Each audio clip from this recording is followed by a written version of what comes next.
Hola y bienvenidos a este canal, donde un patolector les narrará diferentes libros e historias. Hoy continuaremos con nuestra historia. La llamada de Cthulhu, de 1926, por H.P. Lovecraft. 3. La demencia del océano.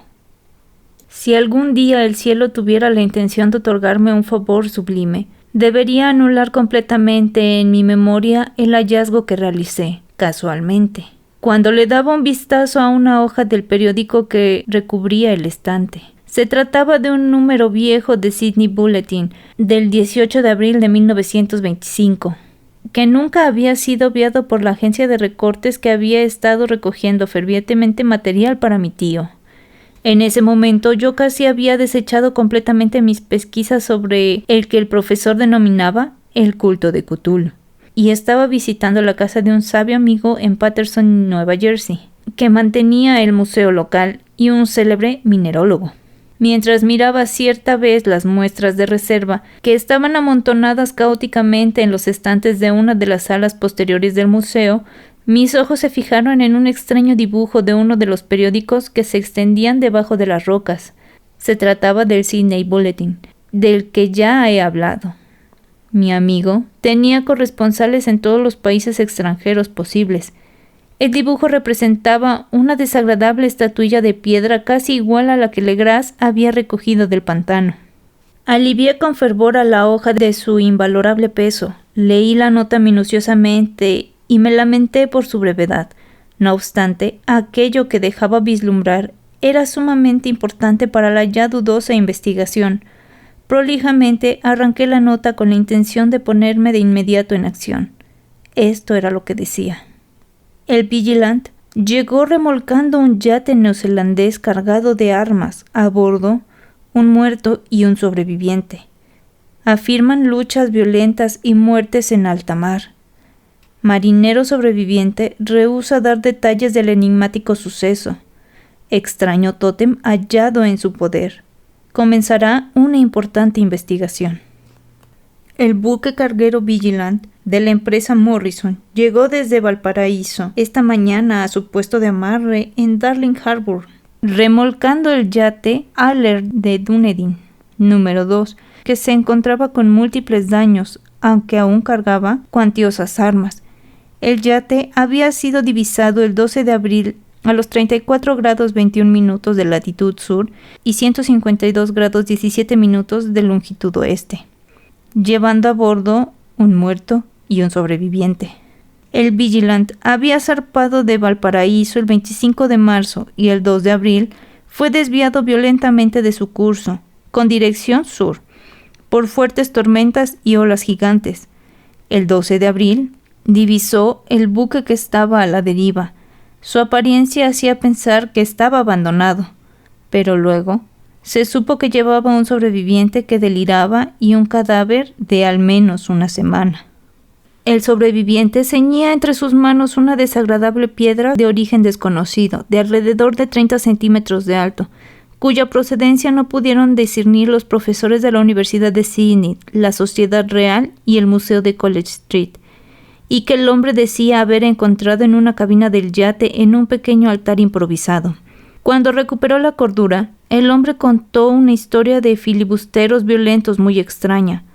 Él era un noruego llamado Gustav Johansen, medianamente culto, segundo oficial en la goleta Emma de Auckland, que zarpó con rumbo a El Callao el 20 de febrero, llevando una tripulación de 11 hombres.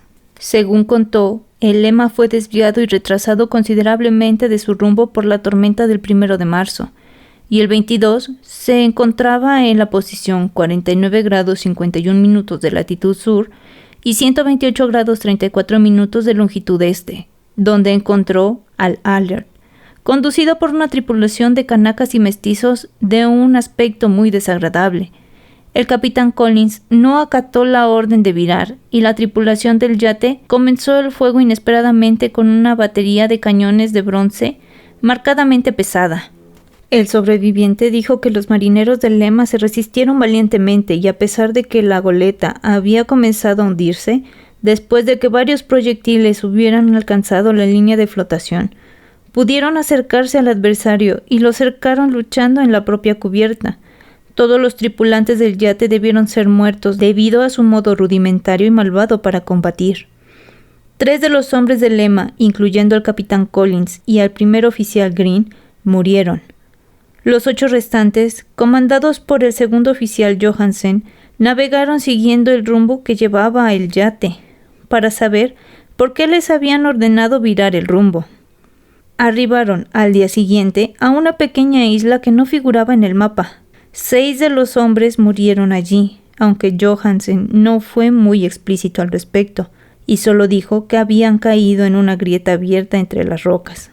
Parece ser que luego Johansen y su compañero volvieron al yate intentando navegar, pero fueron detenidos por la tormenta del 2 de abril. Johansen no recuerda nada de lo que sucedió desde ese día hasta el 12 de abril, fecha en la que fue recogido por el Vigilant, ni siquiera cuando murió su compañero William Bryden. El motivo de la muerte fue, aparentemente, la falta de víveres. Informaciones procedentes de Dunedin nos cuentan que el Alert era famoso como barco carguero y tenía una reputación muy cuestionable. Formaba parte de un singular grupo de mestizos que provocaban curiosidad por frecuentar los bosques por la noche. Se habían lanzado apresurosamente a navegar luego de la tormenta y los sismos del 1 de marzo.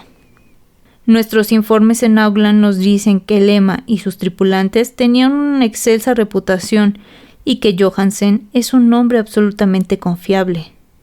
El almirantazgo iniciará una pesquisa sobre el caso, durante la que se intentará que Johansen sea más elocuente. Además de la demoníaca imagen, solo era esto. Sin embargo, qué terribles ideas engendró en mi cabeza.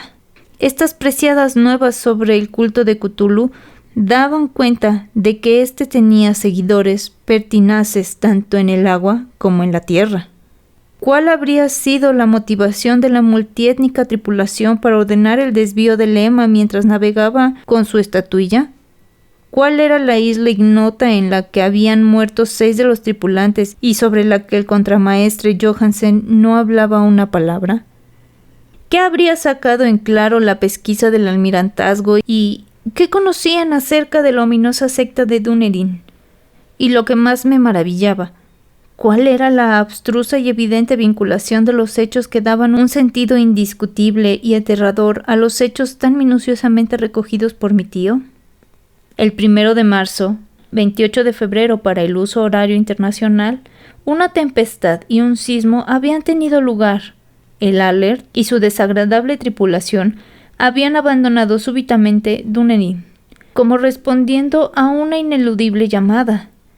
Y en la otra punta del planeta, poetas y artistas plásticos habían empezado a soñar con una gigantesca ciudad submarina, mientras un escultor joven tallaba, también en sueños, la fisonomía del pavoroso Cthulhu. El 23 de marzo, la tripulación de Lema arribaba a una isla ignota, donde perdería a 6 hombres. Mientras tanto, ese mismo día, los sueños de ciertas personas habían alcanzado su máxima profundidad, oscureciéndose con la terrorífica figura de un monstruo descomunal y demoníaco, al mismo tiempo que un arquitecto enloquecía y un escultor caía en un indescriptible delirio. ¿Y qué podía aventurar sobre esa tormenta del 2 de abril, momento en el que concluyeron todos los sueños de la ciudad sumergida, y Wilcox sanó definitivamente de su extraña perturbación mental? ¿Y qué conjetura por otra parte respecto de las referencias del anciano Castro sobre los antiguos venidos de las estrellas y su reinado venidero, y respecto de su religión y de su omnipresencia en los sueños? ¿Acaso estaba en el filo de un abismo de aberraciones cósmicas intolerables para un ser humano? De todas maneras, únicamente habían intervenido en las mentes, y el 2 de abril habían tenido fin la ominosa acechanza que habían anidado en el espíritu de los hombres. Esa misma tarde me despedí de mi anfitrión y tomé un tren para San Francisco. Después de haber pasado todo el día enviando telegramas y disponiendo presurosos preparativos, estuve en Dunedin antes de que hubiera transcurrido un mes. No obstante, supe que allí se conocía bastante poco acerca de desagradables cultores que habían habitado las casillas de marinos. Los paseos errantes por los muelles eran algo poco excepcional, y no tenía caso hablar de ello. pero supe algo acerca de una expedición terrestre llevada a cabo por aquellos mestizos, en la que se habían dejado oír un tenue golpeteo de tambores y se había visto un resplandor rojizo en las colinas distantes. En Auckland supe que Johansen había regresado a Sydney, donde, completamente canoso, había padecido un infructuoso interrogatorio, luego del cual vendió su casa en West Street y volvió con su esposa a su antiguo hogar en Oslo. Todo lo que conseguí fue su nuevo domicilio, ya que no había dicho a sus amigos sobre aquella aventura más de lo que había revelado a los oficiales del almirantazgo. Por lo tanto, regresé nuevamente a Sydney e interrogué sin resultados a los marinos y miembros de la corte. Pude ver el Alert en Circular Quay, en la bahía de Sydney, pero nada pude sacar en claro por su casco. La figura sentada, con cabeza pulposa, cuerpo de dragón, permanecía en el museo de Hyde Park. La miré minuciosamente y supe que estaba deliciosamente tallada y tenía la misma enigmática y antiquísima atracción, el mismo inusitado material del ejemplar más pequeño que había incautado Legras. Según el mantenedor del museo, la estatuilla era para los geólogos un misterio inconmensurable, y aseguraban que no existía en todo el planeta otro mineral semejante. Con cierto escozor recordé lo que había dicho el anciano Castro acerca de los primeros grandes antiguos. Provienen de las estrellas y trajeron sus imágenes consigo. Decidí, violentamente estremecido, visitar al oficial Johansen en Oslo. Arribé a Londres, desde donde me embarqué inmediatamente hacia la capital de Noruega, y cierto día de otoño desembarqué en un pequeño puerto a la sombra de Egeberg. Supe que la casa de Johansen estaba en la ciudad vieja, que había continuado llamándose Oslo durante siglos, y que en la ciudad principal era denominada Cristianía. Hice un pequeño recorrido en taxi y golpeé en una casa vieja y limpia de frente de yeso, con el corazón palpitante. Me abrió una mujer de cara apesadumbrada, ataviada de negro, que me informó en un inglés apenas ininteligible que Gustav Johansen ya no pertenecía a este mundo. No había sobrevivido mucho después de su regreso, ya que aquella aventura en el mar en 1925 había devastado su salud. Su esposa no estaba más enterada que el resto de la gente. No obstante, Johansen había dejado un prolongado informe que versaba sobre asuntos técnicos, escrito en inglés con la intención aparente de que su mujer no llegara a entenderlo. Mientras daba un paseo por una callecita cerca del muelle de Gothenburg, un paquete de periódicos viejos arrojados por la ventana de un desván lo golpeó y derribó. 2 marinos mestizos lo ayudaron inmediatamente para que se incorporase, pero el hombre murió antes de que lo recogiera la ambulancia. Desconcertados acerca de la causa de muerte, los médicos diagnosticaron fallas cardíacas y un debilitamiento general. Entonces un pánico punzante que no me dejaría hasta que también mi sueño eterno fuese determinado por otra causa me poseyó, horadándome los huesos. Después de haber convencido a su viuda de que tales asuntos técnicos me competían y que ello me autorizaba a tener el informe, me lo llevé y comencé su lectura en el barco que nuevamente me conduciría a Londres.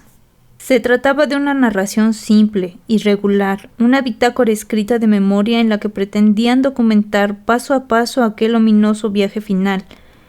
No lo transcribiré en forma literal, por sus numerosas repeticiones y por su oscuridad. No obstante, mi resumen será suficiente para explicar por qué el sonido de las aguas contra el buque fue tan insoportable para mí que debí taparme los oídos.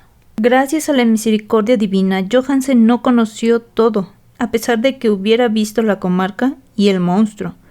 Yo, sin embargo, no podré jamás descansar en paz mientras tenga presente el terror que acecha del otro lado de la vida, en el tiempo y en el espacio, y esas ominosas criaturas que llegaron de los astros más antiguos y que dormitan en el mar cavernoso, amigas y beneficiarias de una religión pesadillesca que pretende arrojarla sobre nuestro planeta toda vez que un sismo vuelva a hacer emerger la ominosa comarca de piedra a la superficie y a la luz del sol. La travesía de Johansen se había iniciado del modo en el que lo había manifestado ante el almirantazgo. El 20 de febrero el Emma había dejado Auckland en lastre y fue víctima de toda la embestida de esa tempestad posterior al sismo que hurtó de los abismos marinos todo el terror que se insertó en los sueños de los hombres. El barco navegó de forma favorable una vez que recuperó el gobierno, hasta el 22 de marzo, fecha en que encontró al Alert. Hasta yo sentí la pesadumbre del oficial cuando narraba el bombardeo y el hundimiento de su nave. Johansen hablaba con un profundo terror acerca de los mestizos que estaban a bordo de la otra embarcación. Algo horroroso en ellos hacía casi un deber aniquilarlos, y Johansen estaba perplejo porque la corte los habría acusado a él y a sus compañeros de crueldad.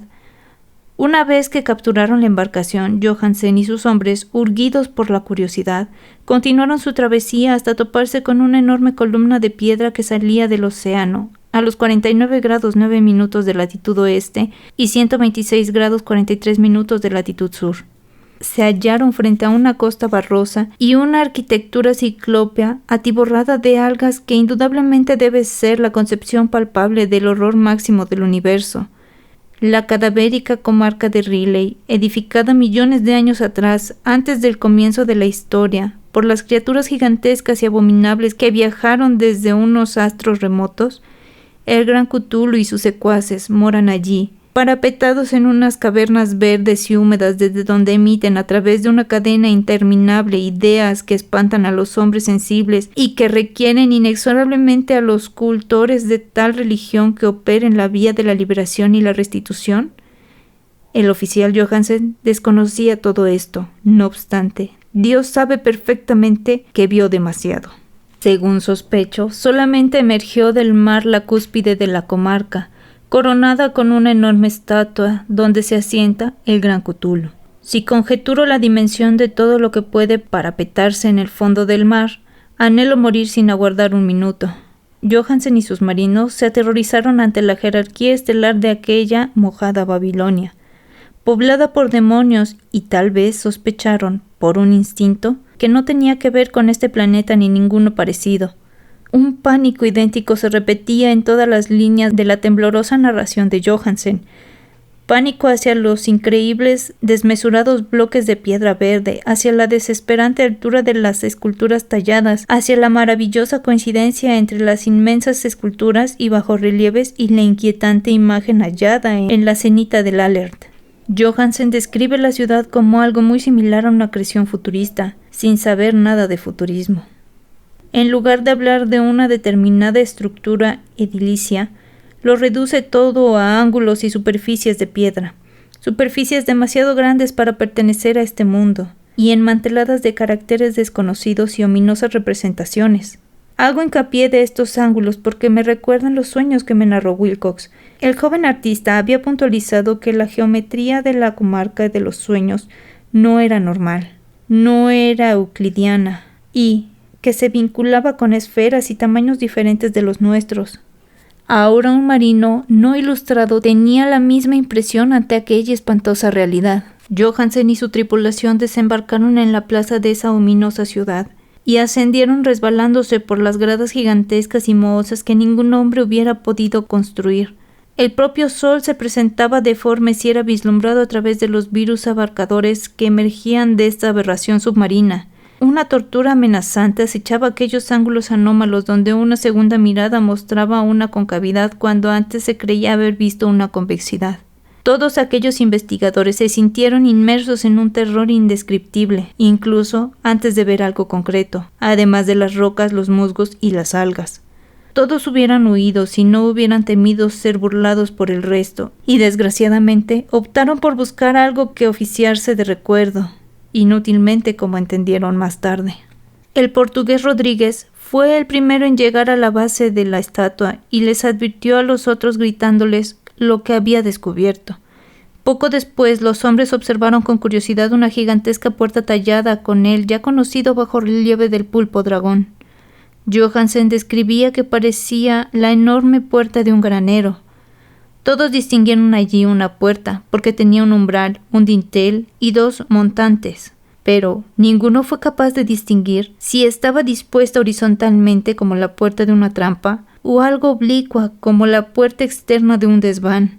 La geometría del lugar, tal como lo hubiera afirmado Wilcox, era incorrecta.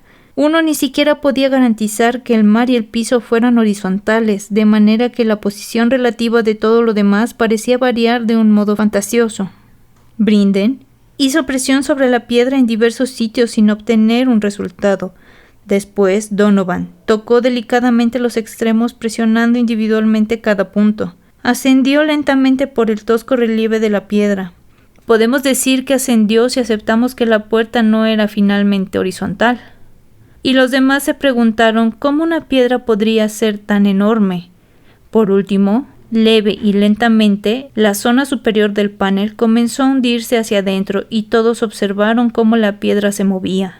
Donovan se ciñó o trepó a lo largo de cada montante y el resto vio el singular retroceso de la ominosa puerta. En aquella ilusoria órbita de anomalías prismáticas, la piedra se deslizaba irregularmente en diagonal, desdiciendo todas las legitimidades de la materia y la perspectiva. La oquedad dejaba ver una oscuridad casi concreta. Ese abismo tenía ciertamente una cualidad positiva, ya que ocultaba algunas zonas de los muros interiores que debían ser visibles.